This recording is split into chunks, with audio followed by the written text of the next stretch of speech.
Welcome, welcome to all of you that are here live, and welcome to all of you that are watching this on the replay. I'm Dr. Stephanie Bridwell, and today I want to talk to you all about emotional integrity. So, as a chiropractor and healer and coach, and back in my days as a psychotherapist, and literally every single role that I've played in my life as like a girlfriend, a daughter, a friend, a sister, a worker, a boss, a leader, every single role that I've been in and that you've been in requires emotional literacy. And what is emotional literacy? Emotional literacy is the energetics that communicate before words. And emotions develop when we're little ones, like they start to slowly start to develop, when we're little, but right around like the terrible twos, they start to really, really ramp up. And the way that our caregivers take care of us during that time really have an effect on the quality, the range, the depth, the impact, the freedom or restriction we have around emotion.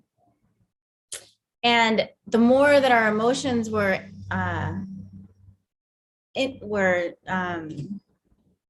encouraged when we're little, the more agility we have in our emotional range. And the less approval there was from our caregivers around our emotions, the less our agility is around emotions. So I just wanted to kind of start there. We live in this universe.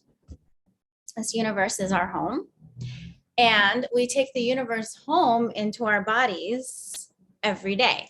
That's the point of being in a body, is we live in the universe as our home, and the universe comes home within us. And emotion is one of the filters that we have in our biofield that filter universal energy through what we call like the emotional range, the emotional layer around our body. And that emotional layer, if it is energized, then emotions from the field can come through that layer, and we can express the emotional energy and intelligence that is coming through us. If we don't have a lot of energy around the emotional layer of our body, which is about this far off the body, and then like this far into the body, then we lack that ability to hold the intelligence of emotion. And so if you remember, we need energy to hold intelligence. The universe is full of intelligence, energy, and information.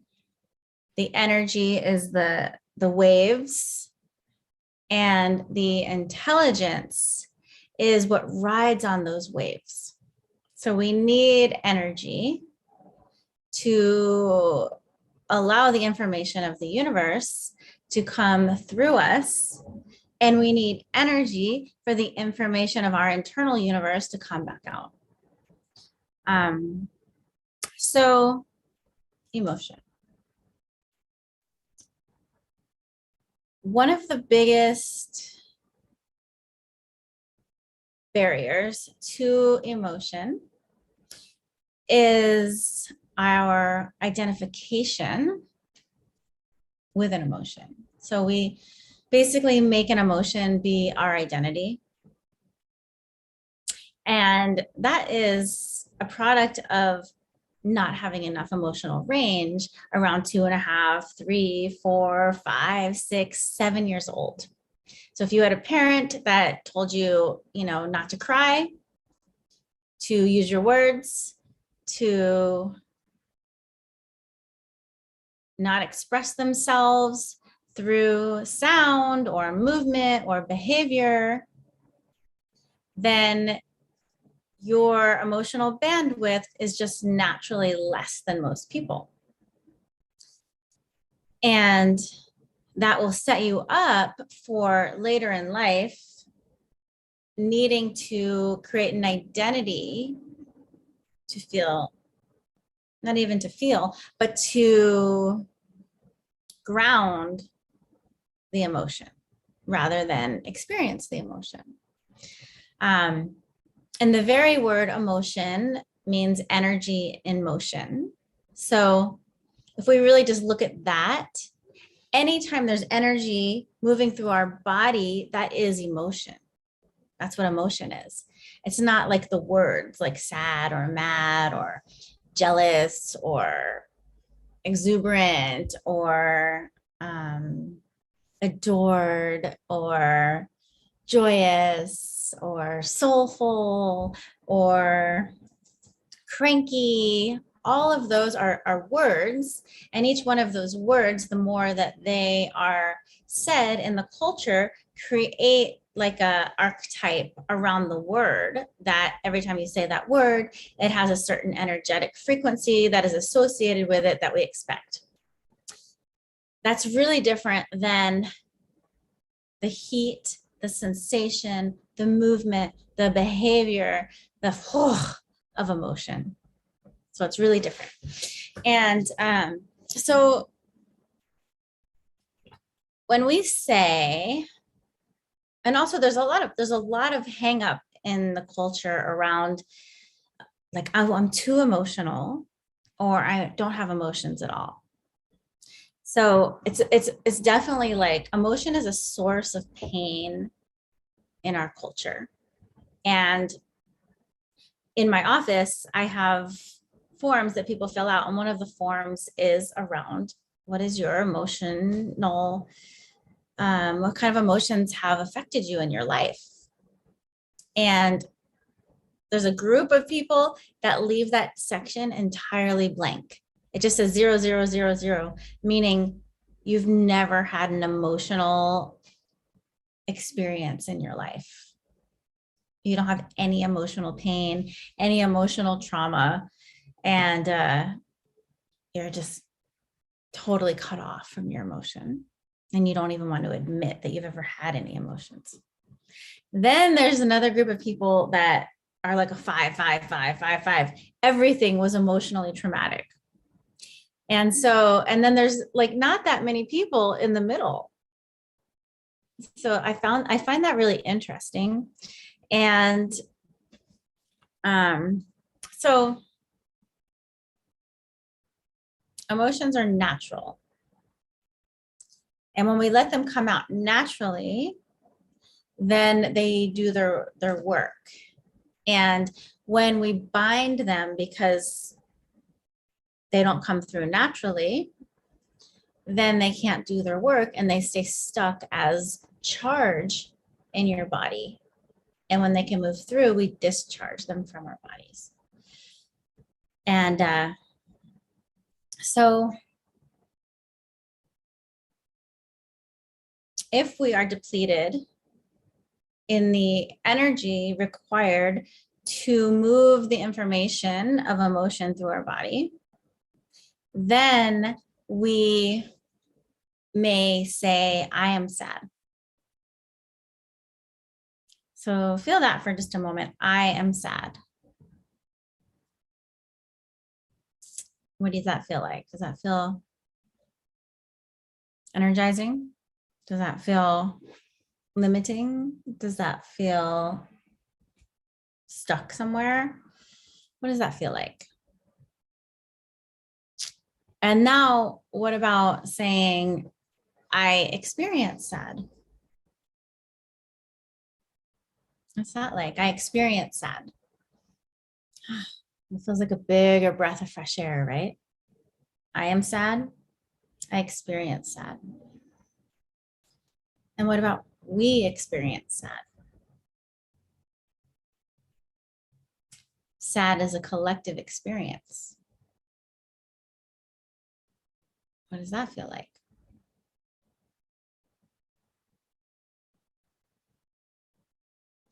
So we can start with like our survivor, which is like, I'm afraid of sadness. And then we can go to the emotional part of us. That's like,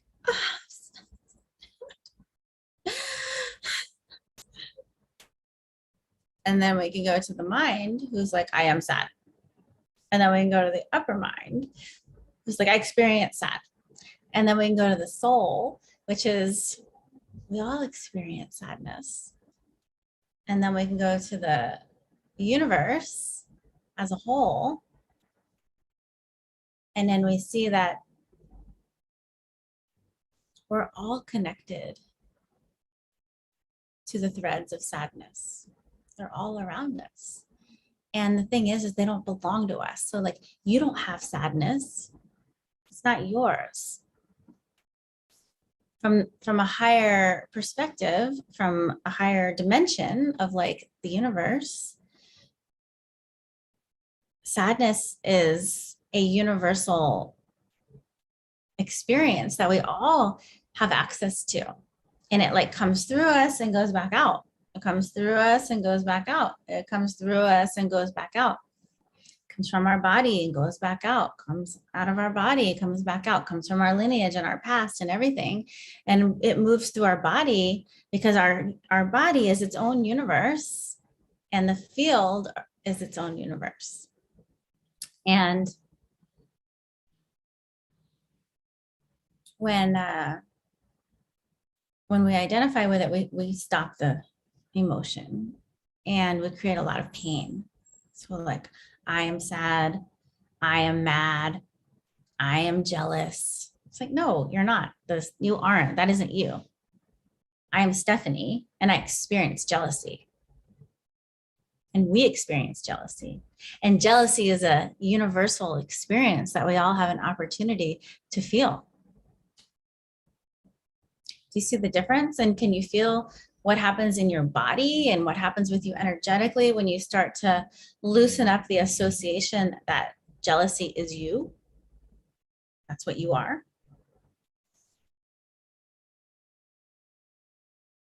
I am angry. No, I'm not angry. I'm Stephanie. I experience anger. We experience anger. And anger is a collective experience. It's not mine. I just get to have it when the energy calls for it. The anger or the rage is intelligent.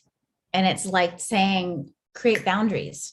It's saying, stop what you're doing because it's like hurting someone or something.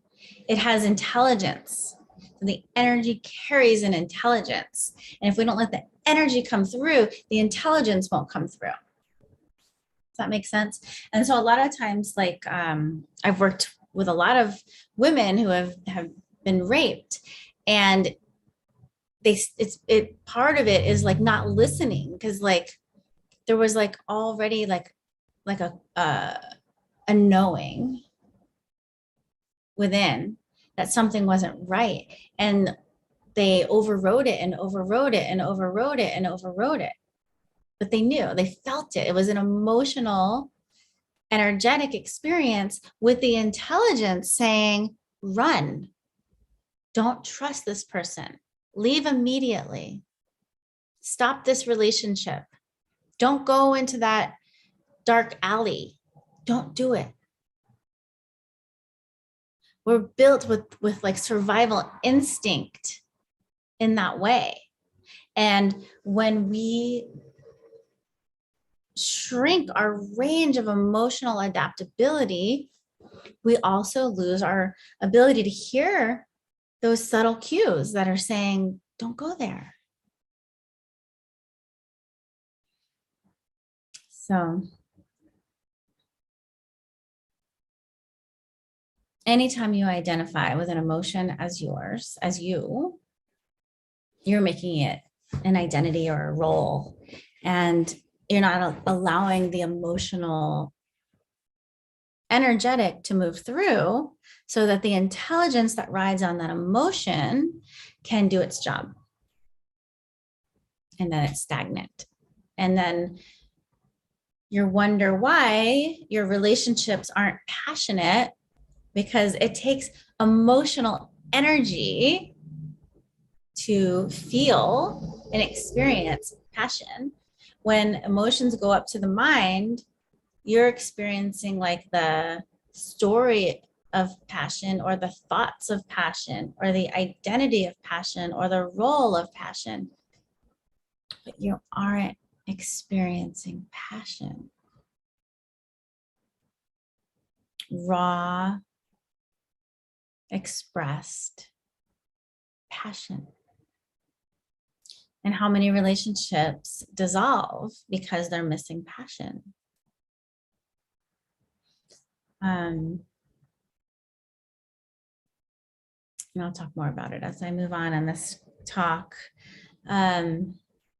I wanted to also say that every emotion has a frequency associated with it. A frequency is like how fast the wavelength is moving. So some emotions have like a low frequency. Some emotions have like a medium frequency. Some emotions have a higher frequency. Some emotions have an extraordinarily high frequency. And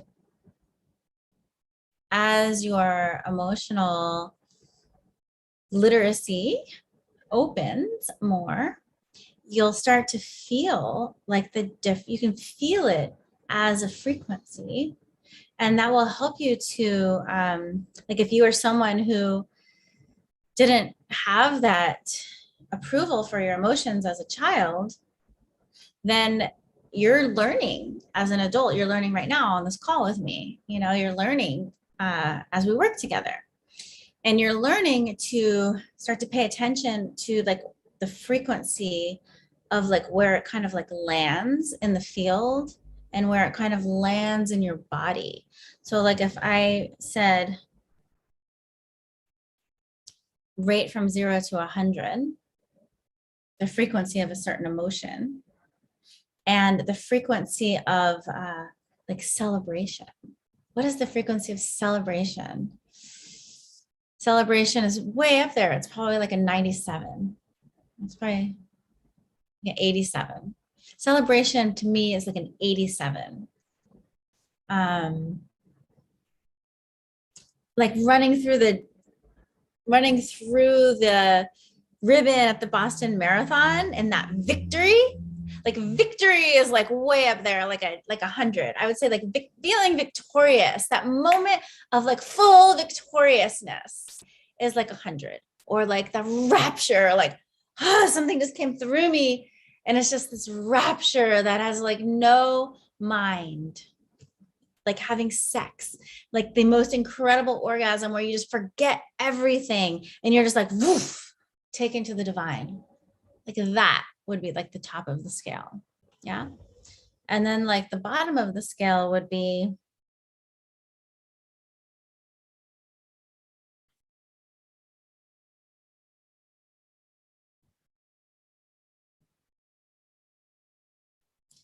you just got like a terminal diagnosis.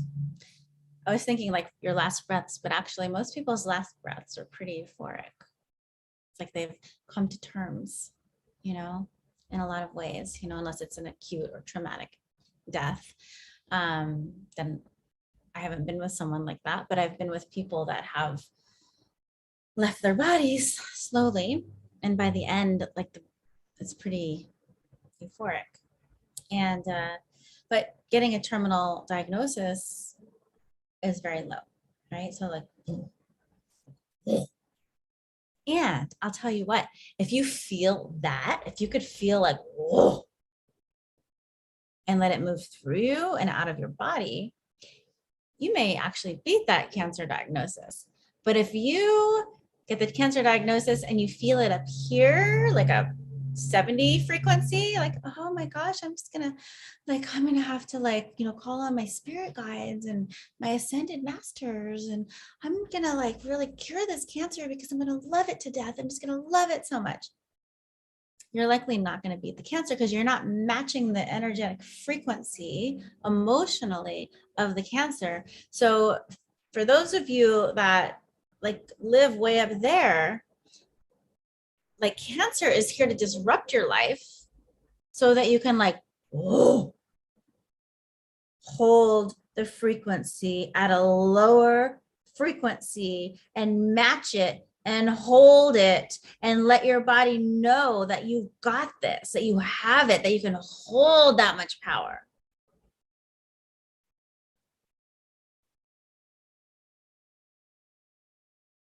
I don't think anything's a mistake. A lot of things happen in diagnoses and symptoms and pathology. All of it has a purpose. It's like pathology is the path of logic, my teacher Donnie Epstein says. And there's a logic to it. So anything that happens, like any diagnosis, there's a whole purpose for it. And if you can match the purpose, if you have enough range to actually match the purpose of it, then you will likely heal. Because it's like trying to wake you up. Maybe you have too much stability in your life and you need some more instability to break up some patterns. So every emotion has a frequency, and I invite you to just, play with that. What is the frequency of grief?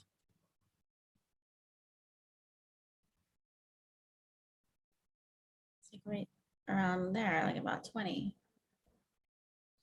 What is the frequency of rage? Right up here, 55. Whoa.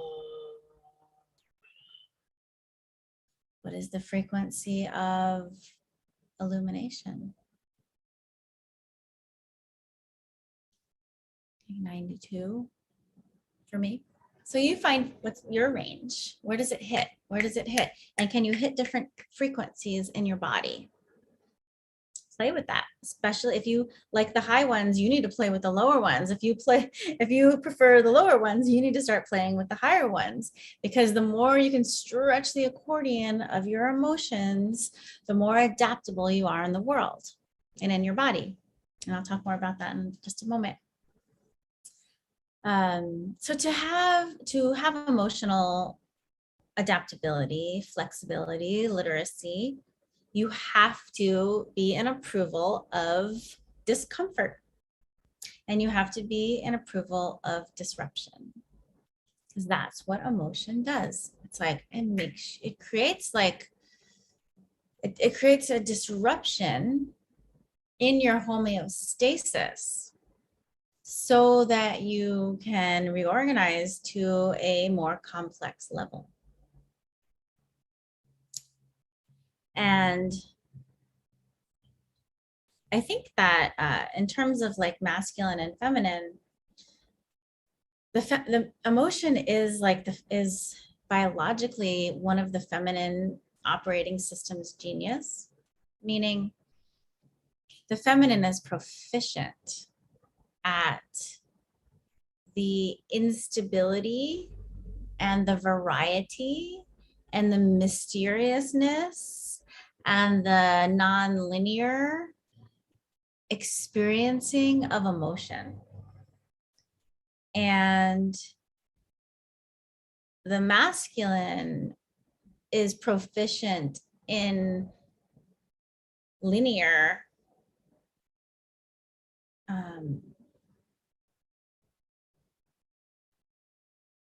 predictable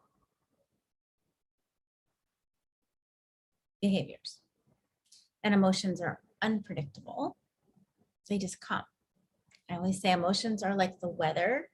They come in, they make a behavior change, and they leave. You can't stop them. You can't really predict them very well. And you just have to let them move through and do their work and move on.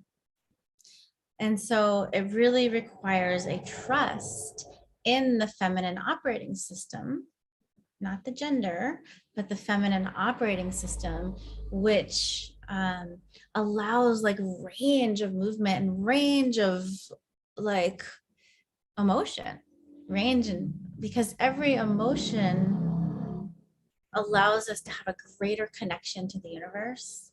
Every emotion allows the universe to have a greater connection inside of us. Every emotion allows us to have a greater connection in our relationships and our intimacy, in our trust, in our abundance, in our sense of self, in our identity. Every single emotion. And if we allow the disruption, then we allow ourselves to reorganize moment by moment by moment to what is true and what is real, rather than like a template that we created when we were developing our sense of self around like 10 years old, 14 years old, and stamped that in as like who we are. And like everything has to be congruent with our identity now from that point forward. Emotion allows us to be what we are in the moment. And the other thing I wanted to say about that is emotions directly affect our immune system, and emotions have a direct effect on our genetic expression. In fact, Charles Darwin, who studied evolution, one of his theories at the very end, toward the end of his career, was, his whole work was on survival of the fittest. And what he was studying toward the end of his career was those who express the wider range of emotion are the fittest. So those who express the wider range of emotion are the ones who will continue to survive. And that is because there is more differentiation of the epigenetics. Yeah, sorry. My teacher's work is epienergetics, so I sometimes get confused, but yes, epigenetics. So epi, around around all matter is energy, and that energy influences our genetic expression. That's epigenetics. So when we have more emotional energy and there's a wider range in our field, then that's affecting a wider range of genetic expression. And the more wider range of genetic expression, the less we're dependent on like one line of development, which like peters out and runs out. And also differentiates our genetics like in a way of our lineage. So like the children that we pass on have more of a more differentiation, more gene expression. There's less disease, there's less like things that are homogenous, because you're like have way more going on. Most diseases are like when things are too homogenous, too the same. That's why, children that have like a very wide range of like genetic input have a lot less incidence of cancer and heart disease and stroke and a lot of the things that kill us, and a lot of genetic disorders, because their genetics are they're varied. Their range is so wide that the recessive things can not express, and all the recessive genes that are known to influence disease patterns don't express. The dominant, the most coherent genes will express. So Darwin, I just found that was so interesting around his theories around emotion. And then on a more immunology standpoint, your emotions are also directly related to your white blood cells, your immune system cells. So the greater range of emotion relates to the greater range of immune system cells. So your immune system can start to recognize many different things rather than just keep looking for the same invader over and over. It's like, oh no, I know the whole gang. I know the whole gang. I know their family. I know their family's family, and I know their family's family. I'm ready to like recognize all kinds of stuff. That's the kind of robust immune systems that we need right now. And emotion plays a huge role in that. And if you look at people right now through this whole pandemic that have been like falling ill, really look, are they vital in their range of emotion, or are they scared, stiff, struggling, just surviving, fixated on this like thing, the masks, the vaccines, the virus, the mutations, there's so much, right? But the more closed that we get and the more uni-focused that we get, the more convergent focused we get, the less options we have. The more open we get, the more options we have. It's just how that works. So one of the reasons why we want to express more emotion is to really affect our immune system, to affect our relationships. How about, our hobbies? We have hobbies in our life. If we don't feel emotionally connected and attached to those things, our life becomes more vanilla and less enjoyable. Like just do the things that we are supposed to do rather than the things we have desire for. What about our friendships? Ever been in a friendship with someone who's really just very stoic and no matter what's going on around them or whatever you tell them or whatever you're celebrating, they just can't rebound with it? How close are your relationships with those people? And then you have your friends that are like laughing their heads off until you're crying with. What is your relationship with like that person compared to the other? Who are you closer with? Where is there more intimacy? Emotion creates intimacy. And in your career, I once worked doing sales in the tech industry, the tech industry for headhunters, and there were a lot of people there that were great salespeople, but didn't sell anything, and they knew the whole product so well. And I'll tell you, I didn't know the product as well as them, and I was always the top salesperson in that company, month after month after month after month after month. And it was because of my multi-layered emotional aptitude and my willingness to experience it with them. It created intimacy.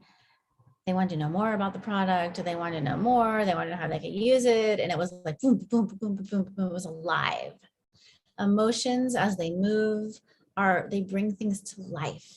They are like the life force that adds on top of our physical life force, emotional life force. It's like this behavior, this movement, this heat, the sensations, this connector. It's like a huge, like vibrational connector. And speaking of like the frequencies, if someone is going through trauma and you just match their emotional frequency of that trauma, they're going to feel more connected to you than anything you could say and anything you could do, even a hug, even $1 million, even telling them everything's going to be okay. You ever felt that? Like something happens in your life and you feel cut off from the world, and then somebody matches you energetically, the energetic frequency, you open. Or you just fell in love and you're like, oh my God, I'm falling in love so hard with someone right now. It's like, oh, I can't take it. I haven't eaten in 3 days. And I just want to I'm not sleeping. I'm just like dreaming about like the kissing and the touching and the loving and like, oh. And your friend like just matches you and they're like, oh my God, I can feel it. I'm so with you on this journey. I'm celebrating you on this journey. I'm with you on this journey. Rather than, wow, that seems like you're really falling in love. Like, good for you. It's different, right? Or even if their friend is like, you deserve it. You've been deserving this for a long time. You should get it. This is yours. Claim it. Do you feel matched? No. But you're like,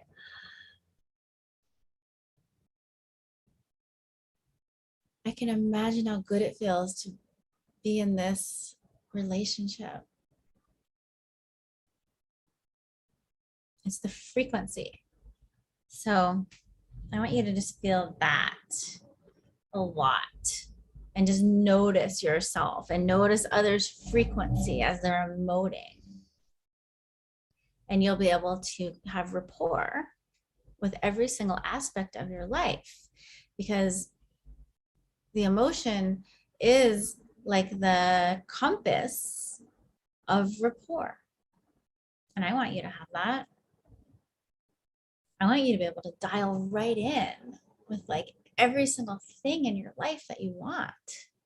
Every relationship, every nuance, every desire, every impact you're here to make. Every challenge you're here to meet. I want you to be able to match it as an emotional, energetic frequency. And notice how emotion opens the door for every relationship or closes it. So we're wired to feel. Every single feeling is wired in our nervous system to have a behavioral response. And I encourage you to start to examine this, look at it, feel into it, and then start letting it happen. So when you're sad,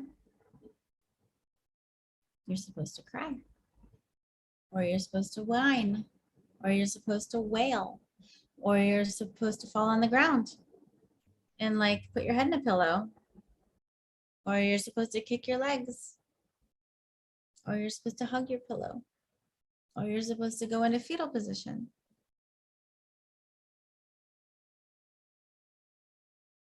Can you feel that?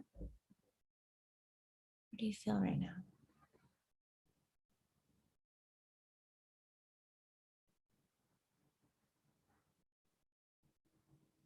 Every emotion has a behavior response. And if the behavior response is allowed to occur, then you are actually discharging the emotion back out to the field, which is intelligence. So you are providing intelligence into the field of humanity so that others who maybe aren't able to feel that sadness are able to like have more permission, more energy, more intelligence around grief or sadness. How many people do you know that are hurting because they're avoiding sadness? How many people do you know that are sick from all of the energy that they expend pushing it away, pretending it's not there, pushing it down? And you know what's happening when you push down emotion, then you're like holding it like a little kernel inside, and then you're sucking from the field. So you are like sucking energy rather than giving energy from the field of humanity. And that emotion is like this little like charged particle inside. And every time somebody that has is also holding in a charged particle like that, you guys come near each other and you're both in pain. Both of your pain bodies are like, yeah. And I know this because when I work with people on the tables, if I hit something that they're not willing to see and I say it, it's like there's like this throbbing inside. That's like what I call that. It's like an emotional tuning fork being hit. It's like ding. Oh, that raw emotion of revenge. That revenge that I want to get, but I'm not like letting it out. I'm just hiding it, pretending like I don't really want to get revenge because it's a bad emotion. People think I'm a bad person. They'll be mad at me. I'll tell you, so many violent things happen, like the violence of revenge happen because we won't let ourselves feel like, oh, I just want revenge. And it's done. You feel it. You let it make a behavior change through your system and you're done. But when you're repressing it, whatever you repress will be expressed. Thank you, John Gray, PhD, one of my first teachers in psychology, who also wrote Men Are From Mars, Women Are From Venus. But in his book, What You Feel, You Can Heal, is where I really learned that whatever you repress will be expressed. So every single emotion that you repress, others around you will express, and you'll be pissed off at them until you're ready to feel it yourself. And you'll also attract people into your life that have a relationship with those little kernels of emotion that you have buried inside.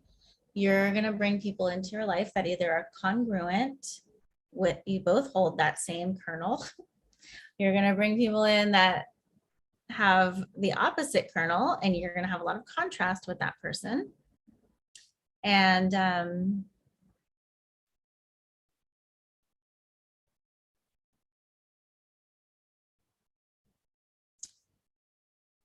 when you finally can feel it and let it go, the people you attract in your life don't have a charge with that thing. And your relationships are much softer, much cooler, much more, there's much more available in your relationship range because so much has been healed that you can bring somebody into your life that also has healed so much. And the things that they haven't healed, if you've healed them, they don't really even bother you. You don't even notice. You don't even notice that they're doing these things because you don't have a trigger inside, a tuning fork that's getting hit.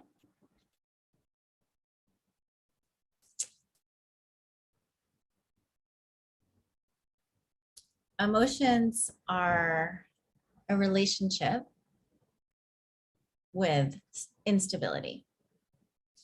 So our first human need, according to Tony Robbins, is stability, certainty, sameness, routine, ritual.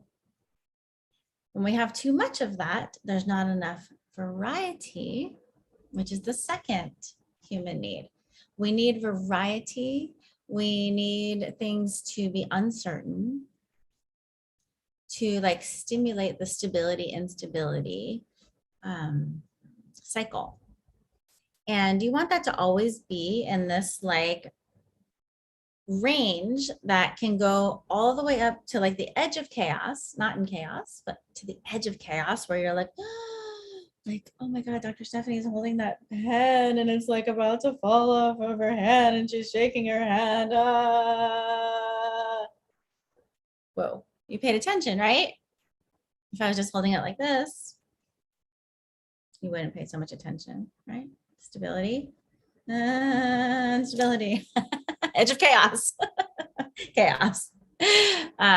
So we really want our emotion, our instability and stability range to be like, to hit all the way up to the edge of chaos where it's like, what's gonna happen? What's gonna happen? What's gonna happen? What's next? What's next? What's next? Because that's what it lets us grow. Instability is what lets us grow. Stability lets us stay the same. And we need both. We need to be the same and we need to grow. We need to be the same and we need to grow. Back and forth, back and forth, back and forth. We need emotional abundance allows us to have a relationship with stability and instability, sameness and unsameness. And it allows us to have healthy growth in our life.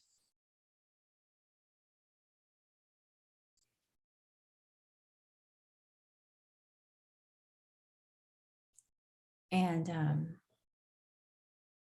let's talk about charge. When you repress emotion, like I said, we hold it in us like charge, these charged particles within us. And those charged particles get activated by others. And we have many different parts, right? We have all these charged particles and they all have, unless they're communicating, which they're usually not, they're usually compartmentalized. They have these different like parts, like this is the part of me that's like a 10-year-old that fell down and never got any help to come back out and I'm really resentful. This is the part of me that failed my 5th grade math test and I felt like a big fat loser because everybody else did a good job and got ice cream and I didn't get ice cream and I suck. And this is the part that is a vegetarian and this is the part that's a meat eater and this is the part. So we have all these different parts. And a lot of those parts are like related to like all the relationships in our lives. And we hold them as charge. When we can like move through our bodies with energy and the right intelligence for that emotion, the right frequency, we can start to clear the charge from our bodies and let it out into the field. And we are doing a service when we're doing that. So, so good to like touch all of those parts and just let them go. So you don't need to be holding them in your body anymore. Neither do I. And when we release the charge, guess what? We are charging the field.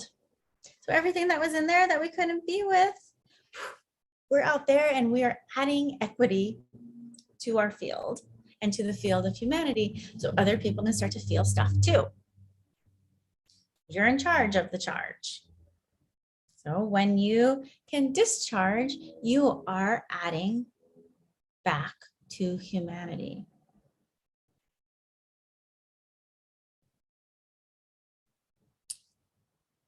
I have a little story before I finish up. I was thinking about when I was a psychotherapist, one of my first jobs was working in nursing homes with people that have been on like psychiatric meds most of their lives. And one of the most beautiful parts was getting like one of the most life-changing parts was getting like the file of the person, which was like thick, like 4 times this thick. And it's because they were like in their 80s and 90s and they had a whole rich, full life. And you open the page and it's like them at 90. Yeah. And then, you know, to get familiar with these people, I go from page to page to page and I'm like, reading about their lives in reverse. And I know that that's what set me on my path, because it was such a gift to like see somebody's entire life in reverse and be like, wow, if this would have changed, or this would have changed, or this little thing happened, or they didn't get married, or like all of the intersections. There's so much opportunity at every intersection of our life to have a different life. And I think that's why I'm so drawn to like every intersection of life, like reading these charts. And one woman used to come to the door. Actually, I used to go to her door at the nursing home to go do therapy with her, which was basically like reading Chicken Soup for the Soul, because there wasn't too much I could do on the Alzheimer's ward except for, just mirror them and match them and reinforce where they were and let them feel safe, let them feel okay. And part of it was reading the Chicken Soup for the Soul, because it was so beautiful. And I think it created this emotional, now that I'm looking back at it, this emotional response within them that, they felt connected. But one woman who I want to talk about, she, every single time I came, would be at the front of her door and she'd be holding this little stuffed animal, this little like stuffy little rabbit. And she'd be like holding it really tight. And I was like, hi, I'll just say her name is Dorothy. Like, hi, Dorothy. And she would just launch in immediately into this story. And she would say, like, I'm so sorry that I cheated with your husband. I didn't mean it. I'm so sorry. I didn't mean it. I was wrong. I was your sister. I didn't mean to do this. It was unexpected. And she would just go on and on and on and on. And what I realized was, in her mind's eye, in the depth of Alzheimer's, she kept looking at these undigested emotions and replaying them over and over and over and over.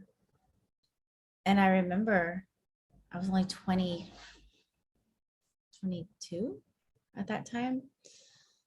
But I remember really feeling in my body like, holy crap. I can't leave any stone unturned here. It's so important for me to be honest with how I feel, to share how I feel, to notice when I start to lock things away, and to pattern interrupt that by just speaking the truth in the moment and not repressing it and not holding it in and not holding it back, and just allowing what's true to flow and to come through, and not to bury anything. It's like our need to bury emotion is a reflection in our lack of energy to express the emotion. And the more we can just bring awareness and acknowledgement and acceptance to that, energy starts to become available. And then the more we can like ask, like, what is the frequency of that emotion? And we can feel it, we can feel that frequency. That also adds energy to it. The more we can focus on that emotion, it adds energy to it, because anything you focus on will bring energy to it. And when there's enough energy, it can discharge and bring intelligence back to the field. Imagine if Dorothy had enough energy to tell her sister that when she was young. Would she even have Alzheimer's? I wonder that a lot. So I think that's all I wanted to share today. one more thing that you can start doing immediately is when I was a kid, one of the things my dad brought home, he used to bring home weird, silly things all the time. But one thing was a laughing box.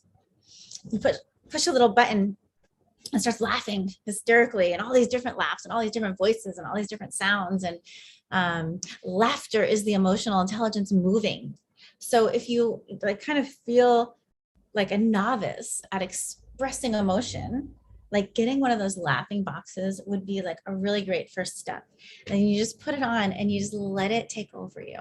And you just laugh your head off and you just laugh and laugh and laugh and laugh and laugh and laugh and laugh and laugh and laugh and laugh. And let those laughters like go and ping all of those little magnets that are inside of you, those little kernels of tension or of emotional triggers, and just let it ping all through your body as you laugh, and let it all like laugh like a like it's just ripple, like a rippling out of you. And that would be a really fun way to start playing with your emotional range.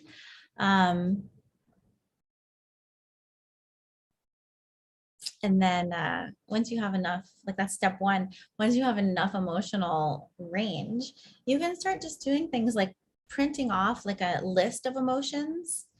You'd be surprised actually, like how many emotions there are and how many you likely feel in a day. So you could start by just writing like, write down how many emotions you feel in a day and just see what shows up on your page. Then print one of those lists of like all the potential emotions, and then pick a couple, like 2 or 3 every single day, and practice feeling them. Because remember, every emotion has a frequency to it. So practice feeling the frequency of every emotion, like jolly, nurturing, sad, happy, elated, joyful, celebratory, ecstatic. Every single one has a different frequency. And if you can't feel any of that right now, it's okay. Because you can get there. It's like a muscle that you're building. And I promise you, the benefit will show up in your life and all domains of your life, improving every domain of your life. Like emotion is a stimulator of life force. Okay. That's all I have for today. If you're watching this on the replay, give me some love, give me some comments. How did this land for you? What did you learn? What are you taking away with you? What do you feel? Are you going to do the homework? And if you do the homework and come back on and let us know like what happened. Let this really ripple out. All right. Thank you. Have a great day, and may you feel